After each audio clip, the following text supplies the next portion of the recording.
डोगरा स्वाभिमान संगठन के नेता और पूर्व भारतीय जनता पार्टी के नेता भी, मंत्री भी, उनसे कुछ दूरियां कम हुई हैं? क्योंकि पिछले दिनों से जब भी हम उनसे बातचीत करते हैं तो जिस तेज में पहले वो होते थे वो थोड़ा सा ऐसा लगता है कि टेम्परेचर थोड़ा कम हुआ है। तो कोई दूरियां कम हुई हैं, कुछ वहाँ पर कोई चेंज देखने को मिल सकता है? देख, ये तो बच्चे की चॉइस है ना कि उसने लेक्चरर नहीं लगना, उसने टीचर लगना है, या उसने टीचर नहीं चपरासी लगना है, तो ये तो उसकी चॉइस है। तो ये फंडामेंटल राइट है। पर दुखद है इस बात पर कि पीएचडी करके बच्चे, एमए करके बच्चे, ग्रेजुएट, पोस्ट ग्रेजुएट कहते हैं जी चपरासी लगना है, हमने 4th क्लास लगना है। देखिए, कट थ्रोट कंपटीशन है। बच्चे आज के हमारे बहुत मेहनती हैं।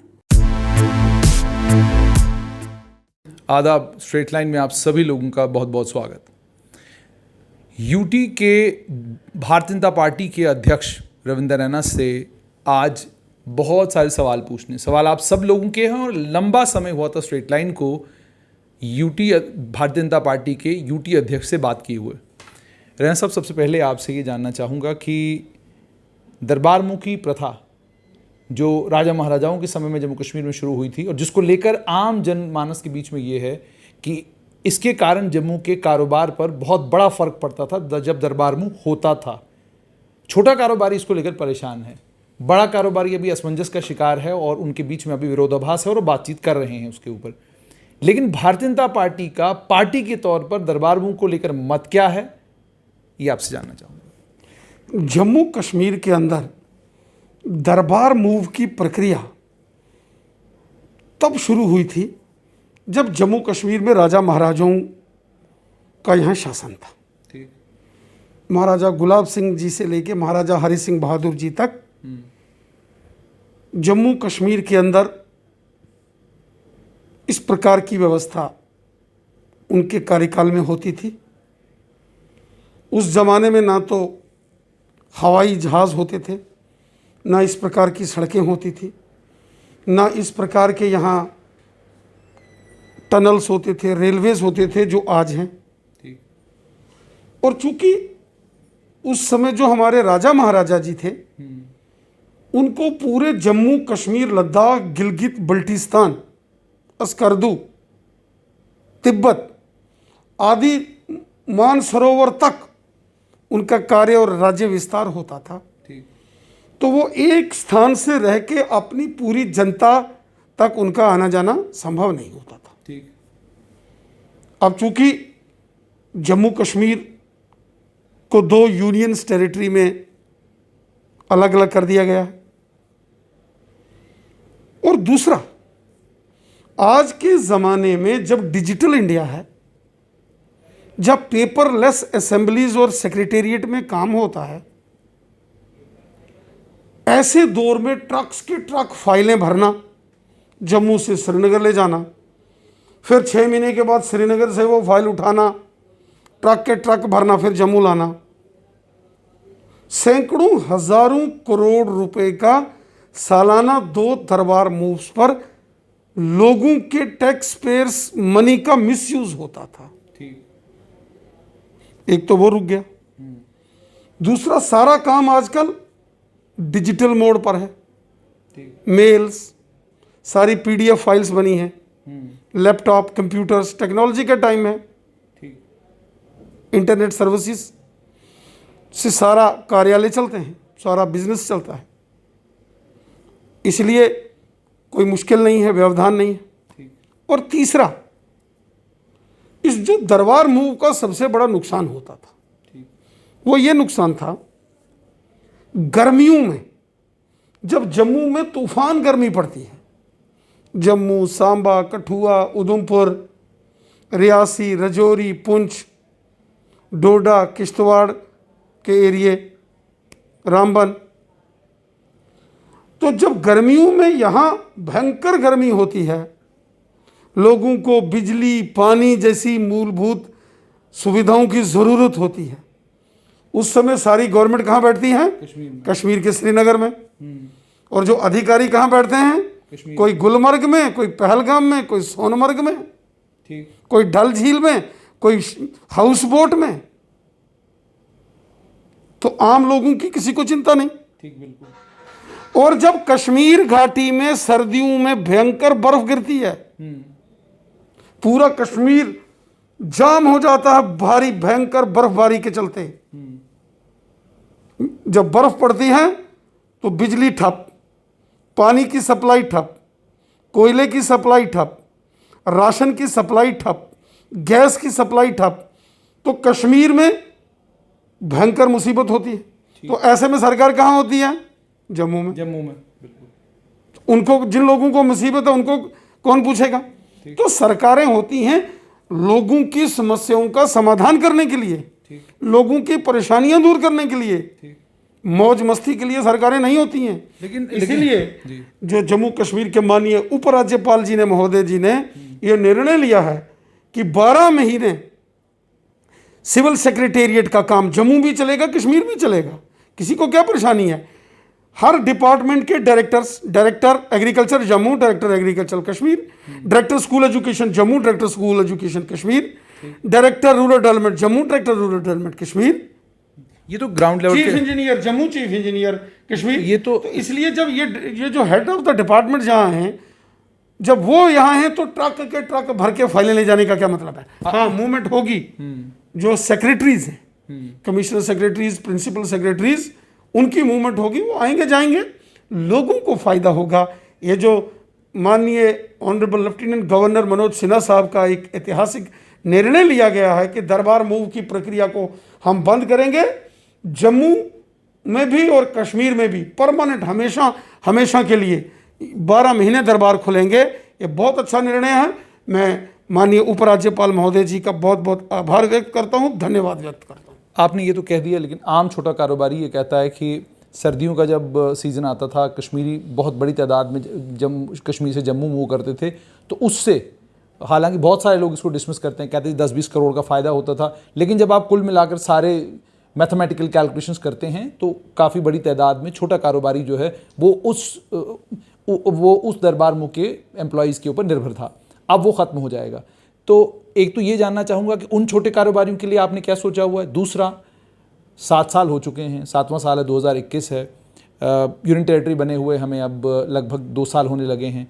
आपसे ये जानना चाहूँगा कि जम्मू कंप्लीटली इंडिपेंडेंट हो, इसको आर्थिक तौर पर कश्मीर के ऊपर डिपेंडेंट ना रहना पड़े, दरबार मूव के कारण जो नुकसान जम्मू के कारोबारियों का होगा, उस नुकसान की पूर्ति के लिए आपको क्या लगता है सरकार को क्या कदम उठाने चाहिए? क्योंकि इमोशंस में आकर हम ये कदम तो उठाते हैं, लेकिन अगर इन कदमों को उठाने के बाद वो कदम ना उठाए जाएं जिससे यहाँ का कारोबारी जिंदा रहे, तो जाहिर सी बात है जो भी उसका फॉल आउट होगा उसका नुकसान बीजेपी को होगा। देखिए, यहाँ तक बिजनेस कम्युनिटी का सवाल है। जो लोग व्यापार करते हैं और व्यापार से जो जुड़े लोग हैं, वो इस बात को भली भांति जानते हैं, जो सामान जम्मू में मिलेगा वो कश्मीर में नहीं मिलेगा, और जो कश्मीर में मिलेगा वो जम्मू में नहीं मिलेगा। हर क्षेत्र की एक ट्रेडिशनल पहचान होती है, हर एरिया के अलग अलग स्किल्स होते हैं, हर एरिया के लोगों की पुश्तैनी कुछ ऐसी इस प्रकार की चीज़ों की डेवलपमेंट होती है, वो वहीं बनती है। अब अगर आप वो देखें गांव के अंदर ओखली, जिसको लंगरी बोलते हैं, तो वो कहाँ बनेगी? तो वो पंथा चौक में ही बनेगी।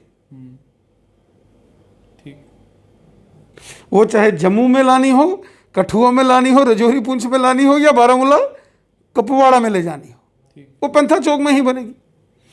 उसी प्रकार जो शॉल है, जो बसोली का शॉल है, वहाँ का आर्ट और कल्चर है, राजमा है, चाहे पुंछ की है, भद्रवा की है, वो यही मिलेगा। वो आप अगर यहाँ आके नौकरी नहीं भी करोगे तो आपको यहाँ से ही मंगाना है। तो इससे कोई बहुत बड़ा फर्क नहीं पड़ने वाला है।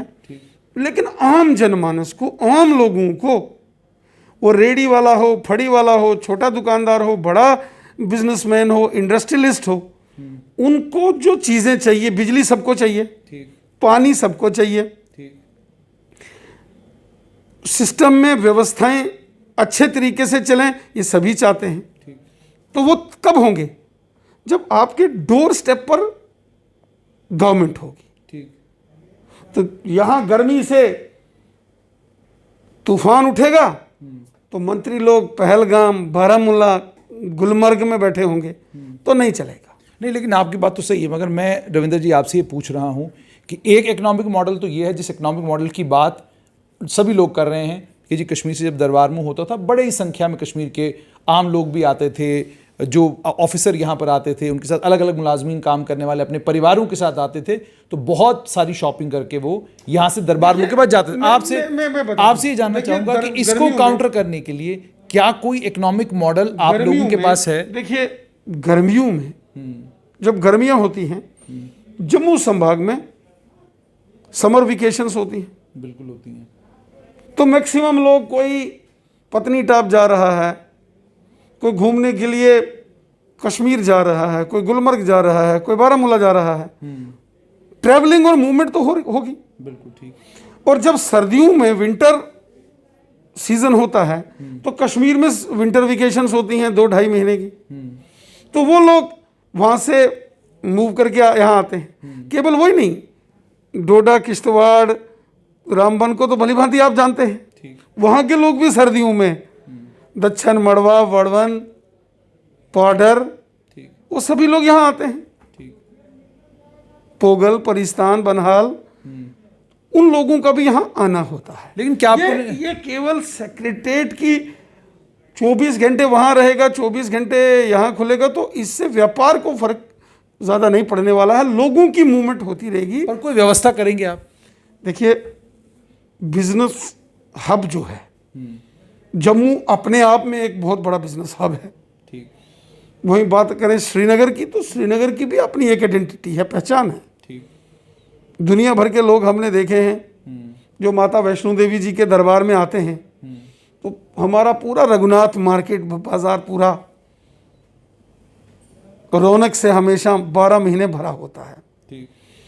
इसी प्रकार जब अमरनाथ जी के यात्री आते हैं, जब शिवखोड़ी की यात्रा में आते हैं, हमारी बावे वाली माता जी के दरबार में आते हैं, या पुंछ में नंगाली साहब, पूरे देश भर से नंगाली साहब को यात्रा में जाते हैं, शाहदरा शरीफ में लोग माथा टेकने के लिए जाते हैं, मनी में।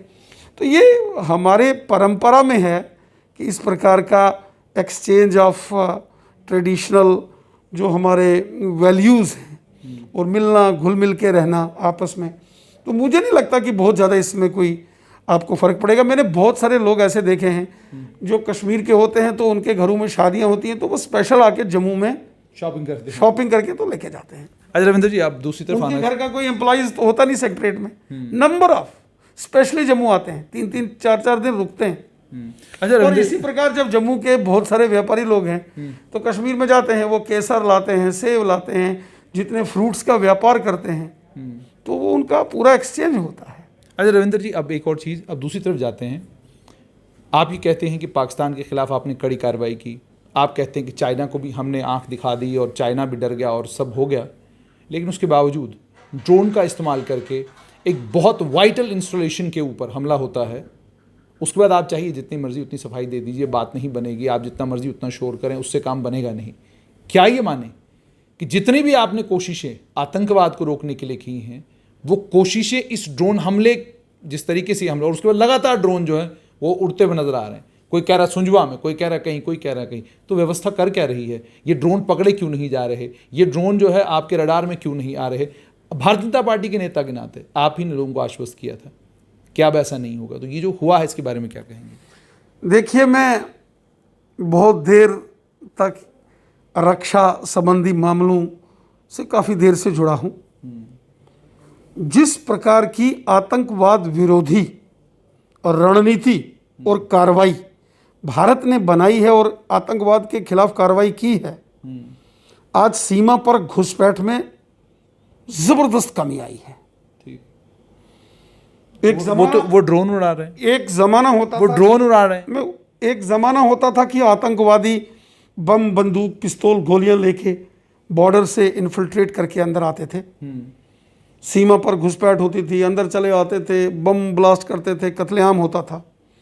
आज बड़े पैमाने पर हमारी भारतीय सेना हो, बीएसएफ हो, पैरामिलिट्री फोर्सेस के जवान हो, हमारी जम्मू कश्मीर पुलिस हो, सबने इस इन्फिल्ट्रेशन को अच्छे तरीके से इसको चेकआउट किया है और या तो आतंकवादियों की घुसपैठ बंद हो या घुसपैठ करते ही उनको मौत के घाट उतार दिया जा रहा है। ठीक। दूसरा, लोकल लेवल पर जो पाकिस्तान ने 30-35 साल यहां खूनी खेल खेला और आतंकवादियों की भर्ती करता था पाकिस्तान, रिक्रूटमेंट, और हमारे जम्मू कश्मीर के नौजवानों को ब्रेन वॉश करता था। दक्षिण कश्मीर के शोपियां, कुलगाम, पुलवामा, त्राल, इन एरियाज के नौजवानों को बरगला के उनको LOC के पार ले जाके उनको ट्रेनिंग करके हथियार देके भेजता था, खून खराबा होता था। आज वो रिक्रूटमेंट आतंकवादियों की होना बंद हुई है। ठीक।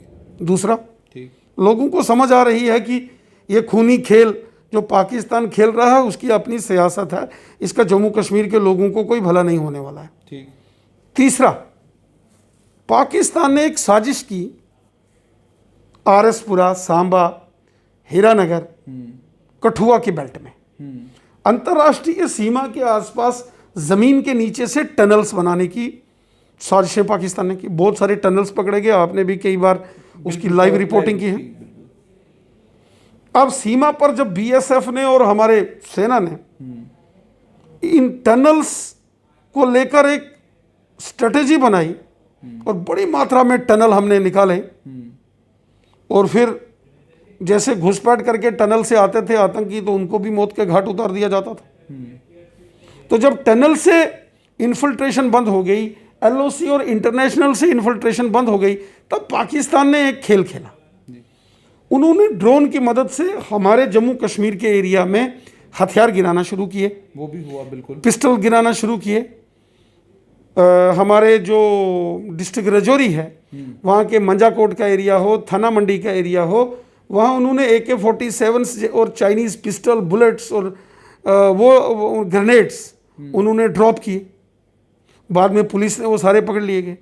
पुंछ में भारी मात्रा में जाली करेंसी ड्रोन से इस एरिया में फेंकी गई और उसके बाद नारकोटिक ड्रग्स, ये चरस, हीरोइन, गांजा, ये पाकिस्तान ने भेजा। तो ये एक लॉजिस्टिक सपोर्ट आतंकवाद को ड्रोन्स की मदद से पाकिस्तान करता था। It was a logistic support. But for the first time we have seen the offensive use of drone by the Pakistan and the terrorist outfits that when they tried to target the defense airport at Jammu, और हम विफल हो गए। that was a cause of concern। मैं कहता हूँ हम विफल हो गए, हम नहीं रोक पाए उनको। भारतीय सेना के जवानों ने पाकिस्तान की और आतंकवादियों की उस साजिश को नाकाम कर दिया। जितनी बड़ी मात्रा में वो विस्फोटक सामग्री लेकर हमारे डिफेंस के टेक्निकल एयरपोर्ट को उन्होंने टारगेट करने की कोशिश की, वो विफल हो गए, वो अपने टारगेट में कामयाब नहीं हो पाए। उसके तुरंत बाद यहाँ सांबा के नज़दीक रतनुचक और जम्मू के बीच में सेना के एक कैंप को टारगेट करने की कोशिश की गई और सेना ने वो ड्रोन मार गिराए। अरनी और बिश्ना में ड्रोन भेजे, मार गिराए।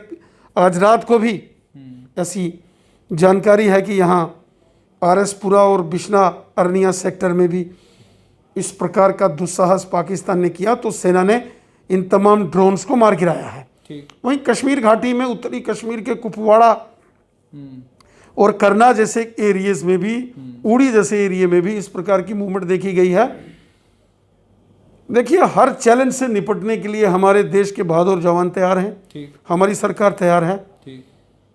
साजिश बड़े पैमाने पर है, एक स्ट्रेटेजिक शिफ्ट है, there is a strategic shift. But मकसद क्या है? मकसद क्या लग रहा है? मकसद पाकिस्तान के अंदर आप देखोगे एक बहुत बड़ी इंस्टेबिलिटी है। पाकिस्तान के जो प्रधानमंत्री हैं उनकी कोई सुनता नहीं है। आर्मी चीफ, उनको बहुत एक्सटेंशन देने के बाद भी उनका भी कोई कंट्रोल नहीं है। ISI अपनी डफली बजाती है, जो पाकिस्तान की इंटर सर्विसेज इंटेलिजेंस एजेंसी है। पाकिस्तान की सेना अलग से डफली बजाती है। आतंकी संगठनों का अलग गैंग बना हुआ है। इमरान खान की कोई सुनता नहीं है। तो इस सारे जो पाकिस्तान के अंदर इंस्टेबिलिटी है, इसका मिसयूज चाइना कर रहा है। वैसे हमारी एजेंसी इस समय हाई अलर्ट पर हैं। ये सारा मामला अभी इन्वेस्टिगेशन, अंडर इन्वेस्टिगेशन है। इस पर बहुत ज़्यादा बोलना शायद ठीक नहीं रहेगा। लेकिन रविंद्र जी मुझे बताइए, हम क्यों नहीं ड्रोन उड़ाते? हम क्यों नहीं ड्रोन उड़ाते? मुझे ये लगता है कि सारे घटनाक्रम के पीछे चाइनीज एजेंसीज जो हैं वो फाउल प्ले कर रही हैं। पाकिस्तान के पास ना तो इस प्रकार के ड्रोन हैं, ना पाकिस्तान के पास इस प्रकार की टेक्नोलॉजी है, और ना ही पाकिस्तान के पास इस प्रकार के ड्रोन सिस्टम को ऑपरेट करने वाले लोग हैं। ये चाइना की एक साजिश है, लेकिन आने वाले दिनों में ये सारी चीज़ें परत दर परत खुलेंगी। हम भी पूरे तरीके से तैयार हैं।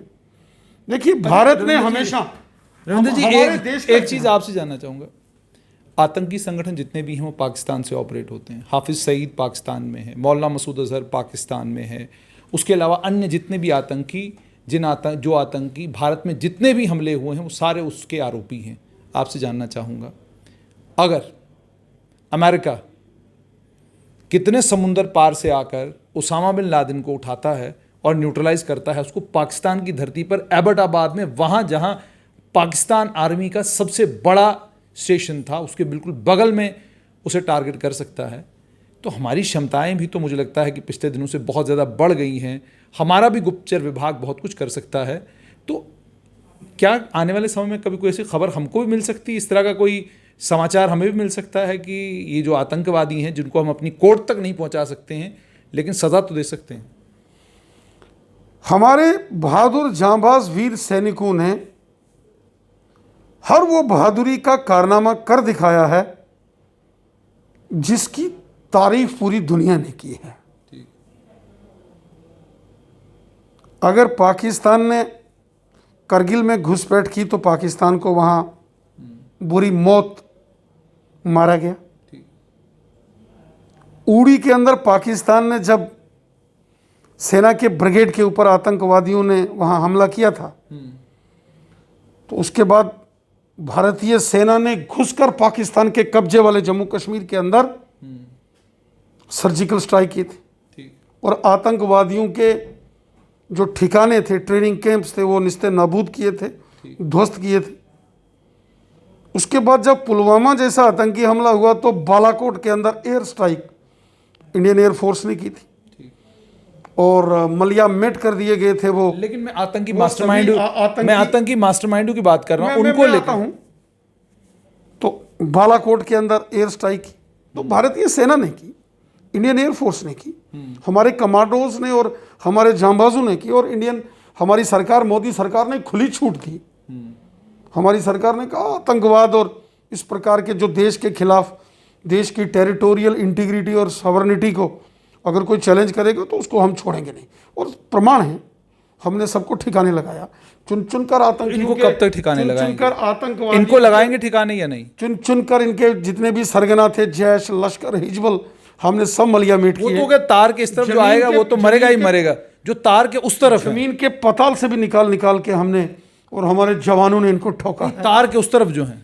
पिछले दिनों के अंदर आपने देखा होगा पाकिस्तान के अंदर बहुत खलबली मची थी, और खलबली जब पाकिस्तान के अंदर मची थी, जो 2-3 नाम अब मैं अपनी जुबान से नहीं लेना चाहता हूं, उनको कभी एक जगह से दूसरी जगह शिफ्ट किया जा रहा था, तो दूसरी जगह से तीसरी जगह, तो कभी यहां से निकाल के किसी पड़ोसी देश में इनको भेजा गया था। उसका क्या कारण था वो आप भली भांति जानते हैं।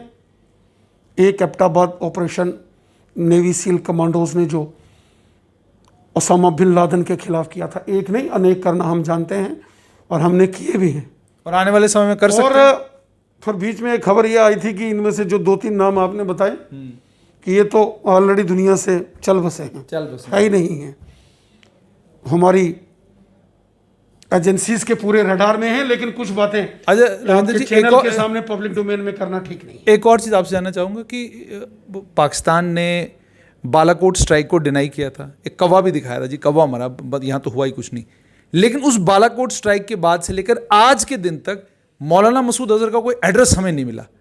तो समझना चाहेंगे कि अगर इतना बड़ा हमला हुआ और उसमें हुआ कुछ नहीं, फिर ये मौलाना मसूद अजहर गया कहाँ? अब बहुत सारे विषय हैं, हम आपके चैनल के सामने पब्लिक डोमेन में नहीं ला सकते।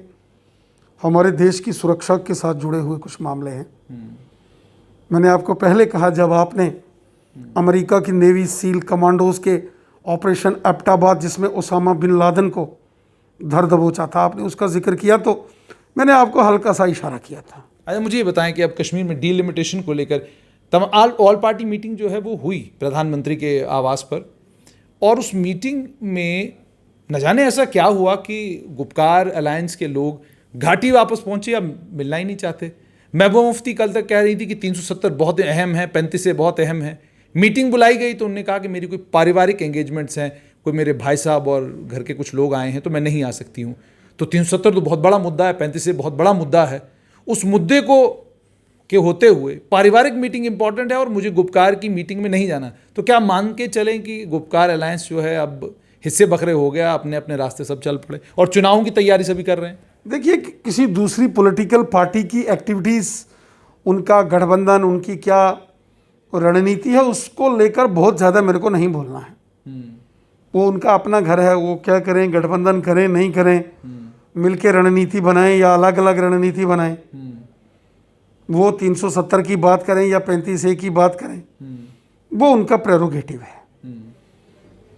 ऑल पार्टी मीटिंग जो नई दिल्ली के अंदर माननीय प्रधानमंत्री जी ने बुलाई, जो एक पॉलिटिकल डेडलॉक पिछले 2.5-3 साल में जम्मू कश्मीर में बन गया था, उस पॉलिटिकल डेडलॉक को ख़त्म करने की एक कोशिश माननीय प्रधानमंत्री जी ने की। बड़े मन से, खुले दिल से, खुले दिमाग से माननीय प्रधानमंत्री जी ने इस बैठक को बुलाया। 8 पार्टियों के 14 नेताओं को बुलाया, सभी नेता वहाँ आए, सबने अपनी अपनी बात रखी, अपनी पार्टी लाइन्स और अपने एजेंडे के मुताबिक सभी बोले। और अंत में जब माननीय प्रधानमंत्री जी ने अपना वक्तव्य रखा तो उन्होंने बड़ी खूबसूरत एक बात कही। माननीय प्रधानमंत्री जी ने कहा, पूरा का पूरा जम्मू कश्मीर मेरे परिवार के जैसा है, मेरा घर है।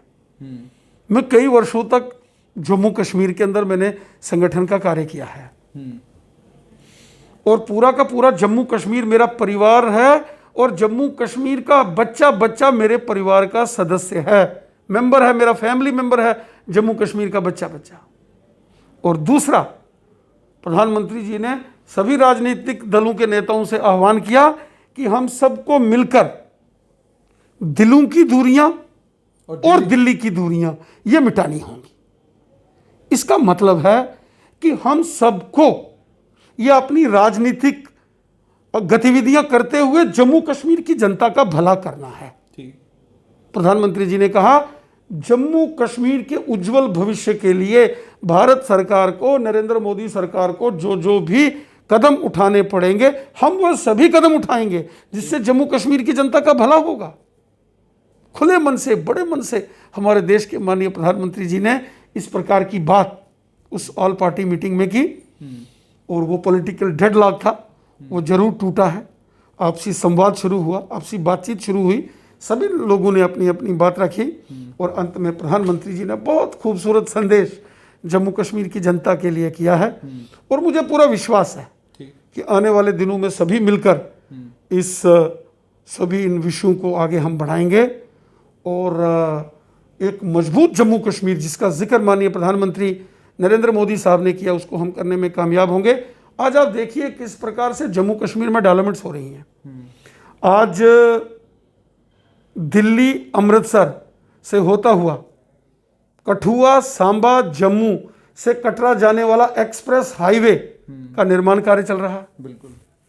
आज जम्मू अखनूर फ्लाईओवर और उसके आगे नौशहरा, सुंदरबनी, रजौरी से होता हुआ पुंछ तक नेशनल हाईवे।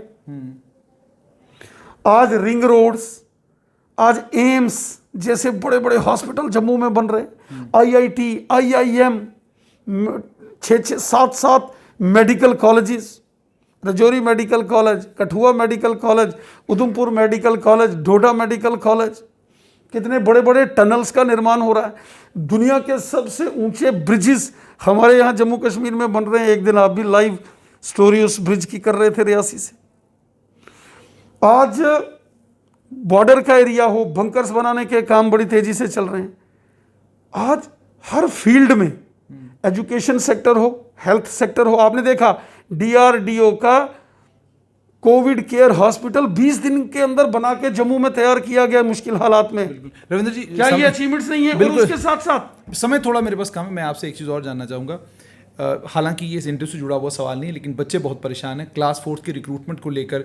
पहले जो रिक्रूटमेंट रूल्स लाए गए थे, उन रिक्रूटमेंट रूल्स में एफिडेविट की कोई बात नहीं की गई थी, लेकिन अब जाकर SSRB ने ये कहा है कि जनाब अगर आप लोगों को एफिडेविट देना है जिसमें आप ये कहेंगे कि आपके पास 12वीं से ज़्यादा क्वालिफिकेशन नहीं है।